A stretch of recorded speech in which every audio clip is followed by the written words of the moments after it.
Sir, ang biro-biroan ngayon after you won, marami na raw lilipat sa Ormoc, mga babae sa mga baby. Kasi yung kayong dalawa, yung mayor at ang vice mayor, parang pang-akit na raw agad sa Ormoc. Ano masasabi mo ron sa mga ganung comment? Initially, baka kami yung tourist attraction sa Ormoc. Pero eventually, we'll have to fix mga structures sa mga tourism program doon. Well, maganda lang isipin, saka masaya na maraming tao ang gusto pumunta ngayon sa Ormoc, no? Because of yung mayor tsaka yung vice mayor, magandang mga lalaki. Pero after that, superficial yan eh. Sana magawa pa namin ng paayos namin yung tourism program para pagpunta nila doon, nakahanda na yung Ormoc para sa kanila. Sir, now that you'll be mag-office ka na on June 30 Yes. sa Ormoc as mayor. Ano po ba agad yung una nating Implement? implement? Number one, sa programa ko, gusto ko talaga yung ayusin yung peace and order situation ng Ormoc City. And then after that, ayusin ko yung tourism program ng Ormoc.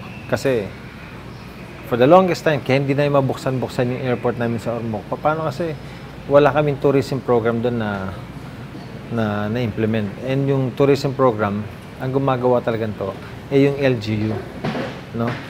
LGU in charge doon. So, kung mapaayos namin yun, hopefully within the next 2 years, hopefully makabukas yung airport namin. Then yung pangatlo, I want Ormoc City to be a business-friendly city para makapasok yung mga negosyante, tapos yung mga tao doon na walang trabaho, they'll find a chance na makapaghanap buhay sila. Sana lang, sir. Now that mayor ka na nga, makikita ka pa rin ba namin sa showbiz, mababago ba? Lalo na ngayon yung Chardon. Hanggang ngayon, ganun pa rin yung clamor ng mga tao for Chardon eh. Siguro maganda dahil ako yung mayor ng Ormoc. Doon tayo mag-shooting sa Ormoc. Di ba? Para makita naman ng tao na kung gaano kaganda yung lugar namin. May mababago ba, sir? Sa buhay mo as ano? Well, as mayor, mababawasan talaga yung mga showbiz engagements ko. No? Yung paggawa ng teleserye, paggawa ng movie. Pero, like what I said, kung gusto nila, maganda mag-taping at mag-shooting sa Ormoc.